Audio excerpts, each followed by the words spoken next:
आज की वीडियो में हम बात करेंगे इन्फीरियॉरिटी कॉम्प्लेक्स पर। जी हाँ, एहसास कमतरी पर। हमारे यहाँ पर जब भी हम आम ज़बान में गुफ्तगू करते हैं और हम देखते हैं कि कोई इंसान हसद या जलन का शिकार हो रहा है या बहुत ज़्यादा प्रिटेंड करने की कोशिश कर रहा है कि वो बहुत स्मार्ट, इंटेलिजेंट या बहुत कुछ है, तो हम कहते हैं कि ये एहसास कमतरी में है। और एहसास कमतरी को एक बहुत ही बुरा किस्म का जो ट्रेट होता है या किसी इंसान का फ्लॉ, कि ये किसी इंसान की गलती है, इस नज़र से देखा जाता है कि ये इंसान एहसास कमतरी का शिकार है तो इसके कैरेक्टर का कोई फ्लॉ है, इसकी कोई गलती है ये। लेकिन ऐसा नहीं होता, क्योंकि एहसास कमतरी आपका एक डिफेंस मैकेनिज़्म है। इन्फीरियॉरिटी कॉम्प्लेक्स के बारे में ना सबसे पहले बात की थी एल्फ्रेड एडलर ने। सिगमंड फ्रॉइड, कार्ल यूंग और एल्फ्रेड एडलर, ये तीनों दोस्त थे। सोचें आप, तीन दानिश्वरों का ग्रुप। जी हाँ, इन्होंने डिफरेंट साइकोलॉजिकल कॉन्सेप्ट्स इंट्रोड्यूस कराए थे अपने टाइम पर। एडलर ये कहते थे कि जब इंसान के अंदर इन्फीरियॉरिटी कॉम्प्लेक्स होता है, यानी कि एहसास कमतरी होती है ना, तो वो एहसास बरतरी में भी कभी कभार बदल जाती है। बहुत से लोगों में ना एहसास कमतरी आपको इस तरह से नहीं दिखेगी कि वो जेलस हो रहे हैं, वो हसद कर रहे हैं, आप पर टॉन्ट कर रहे हैं। बहुत से लोगों में आपको एहसास कमतरी की एक ऐसी शक्ल देखने को मिलेगी जो बरतरी होती है, सुपीरियॉरिटी होती है। जो लोग अपने आप को ना बहुत ज़्यादा बढ़ा चढ़ा कर पेश करते हैं, तो ये भी एहसास कमतरी की एक शक्ल है। इन्फीरियॉरिटी कॉम्प्लेक्स हो या सुपीरियॉरिटी कॉम्प्लेक्स, दोनों ही आपके डिफेंस मैकेनिज़्म हैं। किस चीज़ के डिफेंस मैकेनिज़्म है? किस चीज़ से बचाना चाह रहे हैं आप अपने आप को? क्यों आपके ब्रेन ने, आपके दिमाग ने इन दोनों कॉम्प्लेक्सेस को जन्म दिया? इसकी ज़रूरत क्यों पेश आई? क्या कोई इंसान जानबूझकर एहसास कमतरी में जाता है, या फिर कोई इंसान जानबूझकर एहसास बरतरी का शिकार होता है? ये डिफेंस मैकेनिज़्म है। तो सबसे पहले मैं आपको बताऊंगी कि इसकी वजूहात क्या होती हैं। कोई इंसान एहसास बरतरी या कमतरी का शिकार क्यों होता है? सबसे पहली वजह आपका चाइल्डहुड एक्सपीरियंस, आपका बचपन का तजुर्बा। बचपन में जो भी आपके हालात थे, जो आपके वालिदैन का आपकी तरफ रवैया था, जो कंपैरिजन आपने सहा, जो कुछ भी आपने सहा, वो आपके अंदर या तो इन्फीरियॉरिटी कॉम्प्लेक्स को जन्म देगा या फिर सुपीरियॉरिटी। जैसे कि एक कोवर्ट नार्सिसिस्ट होता है, एक ओवर्ट नार्सिसिस्ट होता है। कोई इंसान अपने आप को अंडर एस्टिमेट करता है तो कोई ओवर एस्टिमेट करता है, और मेरी मुलाकात दोनों किस्म के लोगों से होती है थेरेपी में। वो लोग भी जो अपनी क्वालिटीज़ को, अपनी खूबियों को अंडर एस्टिमेट करते हैं, उन्हें पता ही नहीं होता कि उनमें वो खूबियाँ हैं, और वो कहते हैं कि नहीं, ऐसा कुछ भी नहीं है। और वो भी जो ओवर एस्टिमेट करते हैं। मिसाल के तौर पर मेरे पास एक मरतबा एक क्लाइंट आई थी और मैंने उनसे पूछा कि वो अपनी लाइफ में फाइनेंशियली स्ट्रगल कर रही हैं, और मेरे ख्याल से उनको लाइफ में कोई काम करना चाहिए, पहले कहीं से कुछ एक्सपीरियंस लेना चाहिए एंड देन बिज़नेस की तरफ जाना चाहिए, क्योंकि ना ही रिसोर्सेज हैं, ना ही उनके पास कोई एक्सपीरियंस है, और वो बिज़नेस के बारे में सोच रही हैं, तो पहले उन्हें कोई काम करना चाहिए। तो वो एकदम से उनका डिफेंस मैकेनिज़्म ऊपर आया और उन्होंने कहा कि मैं ना 20-25 हज़ार की जॉब नहीं कर सकती। तो मुझे अंदाज़ा हुआ कि सुपीरियॉरिटी कॉम्प्लेक्स है, और वो एक डिफेंस मैकेनिज़्म है उनका कि वो नहीं कर सकती, उनको शॉर्टकट में सब कुछ चाहिए। और जो भी उनकी एजुकेशन थी या जो भी उनका स्किल सेट था, जो कि बहुत कम था उनके पास, वो उसे बहुत ओवर एस्टिमेट कर रही थी, क्योंकि वो जो बचपन का ट्रॉमा है, वो जो इन्फीरियॉरिटी कॉम्प्लेक्स है, वो उनके अंदर सुपीरियॉरिटी कॉम्प्लेक्स में बदल चुका था, एहसास बरतरी में। और वो उन्हें आगे नहीं बढ़ने दे रहा था लाइफ में, क्योंकि उन्हें हर हाल में पहले 20-25 हज़ार की जॉब करनी थी। उनको जो अपना गेम है ना, उसको अप करना था, अपडेट होना था, स्किल सीखनी, तो फिर उसके बाद कहीं वो पहुंचती अपनी लाइफ में। लेकिन वो जो एक डिफेंस मैकेनिज़्म है कि मैं नहीं कर सकती 20-25 हज़ार की जॉब, वो उन्हें लाइफ में आगे बढ़ने नहीं दे रहा था। यही वजह है कि मैं इस टॉपिक पर वीडियो बना रही हूँ, क्योंकि आपका इन्फीरियॉरिटी कॉम्प्लेक्स और सुपीरियॉरिटी कॉम्प्लेक्स दोनों आपको लाइफ में आगे नहीं बढ़ने देते, क्योंकि आपकी डिफेंस मैकेनिज़्म है। जहाँ पर भी आपको लगेगा कि आप थोड़ा वल्नरेबल हो रहे हो, थोड़ा सा आपकी ईगो को आपको नीचे करना है, डाउन करना है, वहाँ पर आपका एक कॉम्प्लेक्स सरफेस पर आएगा, डिफेंस मैकेनिज्म आएगा ऊपर, और आप कुछ भी नहीं करोगे, आप सीखोगे भी नहीं, आप वहीं स्टक रह जाओगे। और कुछ लोग ऐसे होते हैं जिनको मुझे बताना पड़ता है कि आप इतने गए गुजरे नहीं हैं जितना आप खुद को समझते हैं, लेकिन जाहिर सी बात है उसमें भी बहुत टाइम लगता है, क्योंकि बचपन के जो एक्सपीरियंसेस हैं ना आपके, वो जो कुछ भी आपने सहा होता है, वो जो आपके पेरेंट्स जिस तरह से आपको ट्रीट करते हैं, वो आपका सेल्फ इमेज बन जाता है, वो आपका नैरेटिव बन जाता है अपने बारे में, वो आपकी स्टोरी बन जाती है। जब आप अपनी स्टोरी किसी को सुनाते हैं ना, तो वो जो आपके पेरेंट्स के वर्ड्स हैं, उनकी जो ट्रीटमेंट है, वो उसमें रिफ्लेक्ट होती है। तो अक्सर मल्टीपल फेलियर्स, यानी कि बार बार फेल होना ज़िंदगी में, टास्क का कंप्लीट ना हो पाना, आपको इन्फीरियॉरिटी कॉम्प्लेक्स में ले जाता है, आपका अपने ऊपर से ट्रस्ट ख़त्म हो जाता है। अब इसके सिम्टम्स क्या होते हैं?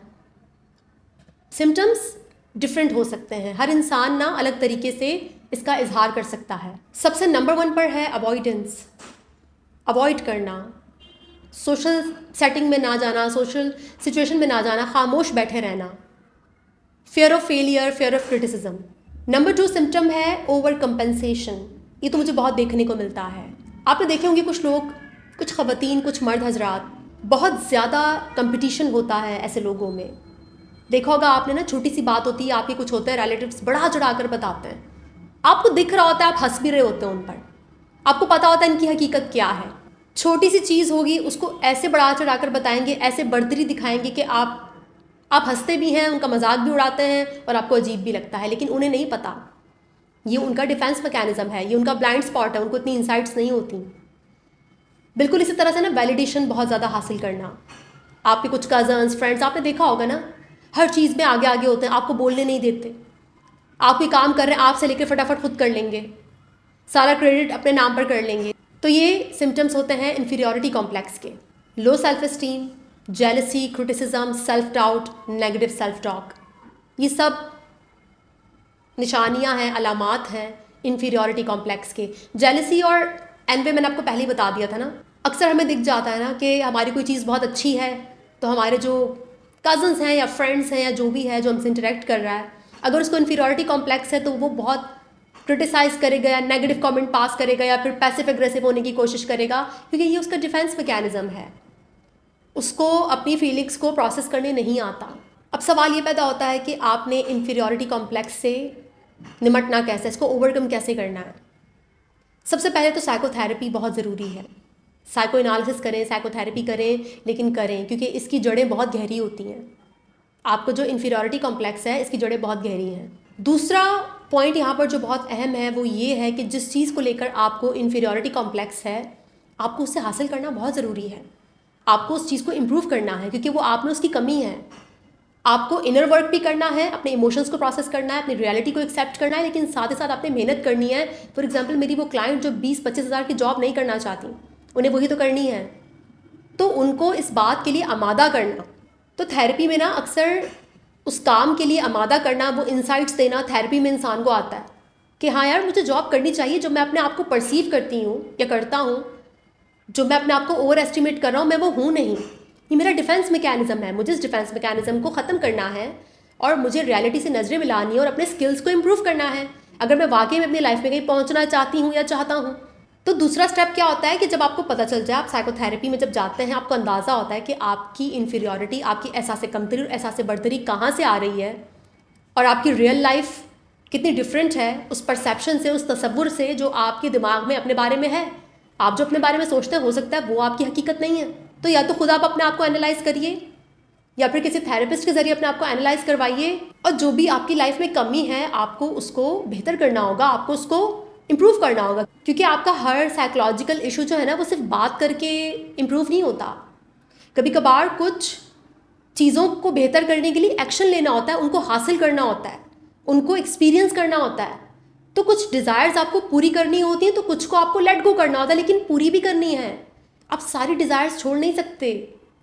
आपको अगर कुछ चाहिए, किसी चीज़ को लेकर हसद है, लिमरेंस है, एनवे है, इन्फीरियॉरिटी कॉम्प्लेक्स है, तो आपको पहले तो उसको डीपली जाकर एनालाइज करना है कि क्यों है, कहाँ से आ रहा है, और फिर अपना सेल्फ इमेज और अपनी रियलिटी, उन दोनों को कंपेयर करना है कि मैं कितना अपने बारे में बेहतर समझता हूँ और मैं कितना बेहतर हूँ, इन दोनों में कितना गैप है।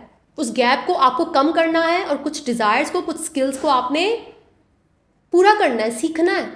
इसके अलावा सबसे इंपॉर्टेंट और तीसरा पॉइंट जो मैं यहाँ ऐड करना चाहूँगी वो है कंपैरिजन। मैं हमेशा अपने क्लाइंट से एक ही बात करती हूँ, मैंने खुद भी अपनी लाइफ में अप्लाई किया।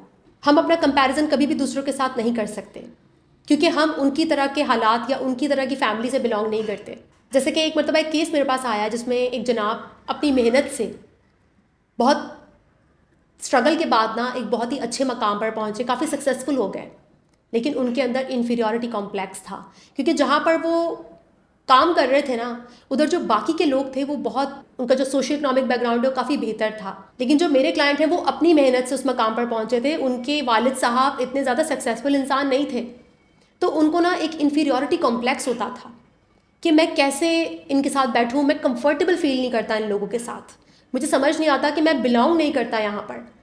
तो फिर बड़ी लंबी थेरेपी में उनको समझाना पड़ा कि आपका कंपैरिजन उनसे नहीं है, और दूसरा आपको अपने अंदर टॉलरेंस बिल्ड करनी होगी उनके साथ बैठने की। आप अपनी एंजाइटी, अपनी जो भी आपका इन्फीरियॉरिटी कॉम्प्लेक्स है उसे एकदम से ख़त्म नहीं कर सकते, और आप उनकी तरह नहीं हैं, आप एक डिफरेंट बैकग्राउंड से आए हैं, वो डिफरेंट बैकग्राउंड के लोग हैं। तो आपको उनके साथ बैठने से जो एक अनईज़ होता है, आपको जो आपको कंफर्टेबल फील नहीं होता अपने उन कलीग्स के साथ, आपको सीखना होगा कंफर्टेबल फील करना, या फिर आपको वो जो अनईज़ है, वो जो डिसकम्फर्ट है, उसको एक्सेप्ट करना होगा कि यार मुझे इनके साथ ऐसा ही फील होगा। क्योंकि वक्त गुजरने के साथ साथ जब आप उनके साथ बैठेंगे, आप उस कल्चर में ढलेंगे, समझेंगे तौर तरीके उस जगह के, तो आहिस्ता आहिस्ता आपका जो डिसकम्फर्ट है, आपका जो इन्फीरियॉरिटी कॉम्प्लेक्स है, वो ख़त्म होता जाएगा। लेकिन शुरू में आपको तकलीफ़ होगी। और मैंने उनसे कहा कि देखिए, आपको कंपैरिजन करना होगा अपने वालिद साहब से और अपने पास्ट सेल्फ से, कि आप कैसी फैमिली से आए हो, आपकी स्ट्रगल उनकी स्ट्रगल से डिफरेंट रही, और आपको उनके साथ कंफर्टेबल फील करने में थोड़ा सा टाइम लगेगा। और इस तमाम तर दौरानी में जो भी उनकी फीलिंग्स थी, जो भी उनके इमोशंस थे, एक्सपीरियंसेस थे, उसको उन्होंने एनालाइज़ किया, और फिर आहिस्ता आहिस्ता काफ़ी हद तक वो बेहतर फील करने लगे उस कल्चर में।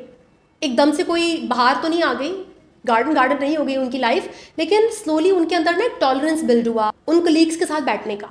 तो अपनी एहसास कमतरी या एहसास बरतरी को समझने का मकसद ये है कि ये आपको लाइफ में आगे बढ़ने से रोकती है। अगर आप एहसास कमतरी या बरतरी का शिकार हैं, तो इससे आपकी ग्रोथ में इफ़ेक्ट पड़ेगा। आपकी एहसास कमतरी या फिर बरतरी दोनों आपके कैरेक्टर का फ्लॉ नहीं है, ये तो आपके डिफेंस मैकेनिज्म्स हैं जो कि आपने अपने आप को प्रोटेक्ट करने के लिए बनाए। किससे? रिजेक्शन से, क्रिटिसिज्म से, वल्नरेबिलिटी से। इन सब से अपने आप को प्रोटेक्ट करने के लिए आपने एहसास बरतरी, एहसास कमतरी दोनों को आपके ब्रेन ने एज अ डिफेंस मैकेनिज्म इस्तेमाल किया, लेकिन अभी आपको इस डिफेंस मैकेनिज्म को जाने देना होगा, क्योंकि इस डिफेंस मैकेनिज्म ने आपकी बचपन में या टीनेज में या अर्ली 20s में बहुत हेल्प की होगी, आपको सर्वाइव करने में बहुत मदद किया होगा एहसास बरतरी या कमतरी ने। लेकिन लाइफ में अगर ग्रो करना है, लाइफ में आगे बढ़ना है, लाइफ को एक्सपीरियंस करना है, जीना है ज़िंदगी को, तो आपको इन दोनों डिफेंस मैकेनिज्म से अपनी जान छुड़ानी होगी। आज के बाद जो भी आपकी एहसास बरतरी है या कमतरी है, उसके बारे में गौर कीजिए, उस पर रिफ्लेक्ट कीजिए और उसे प्रोसेस कीजिए, उसे हटाइए अपनी ज़िंदगी से। उसकी ज़रूरत अब आपको नहीं है। अब आप एक एडल्ट इंसान हैं, आप बालिग हैं, आप अपना बचाव बहुत अच्छे से कर सकते हैं। आप छोटे बच्चे नहीं हैं जिसको इस किस्म की डिफेंस मैकेनिज्म की ज़रूरत पड़ेगी। आप टीनेजर नहीं हैं, अब आप बड़े हो चुके हैं। उम्मीद करती हूँ कि आप अपने कॉम्प्लेक्सेस पर गौर ज़रूर करेंगे और उन्हें ओवरकम करने की कोशिश भी करेंगे। वीडियो को यहीं पर ख़त्म करते हैं। इंशाल्लाह नेक्स्ट वीडियो मुलाकात होगी। तब तक के लिए अपना बहुत ख्याल रखिएगा। Thank you so much.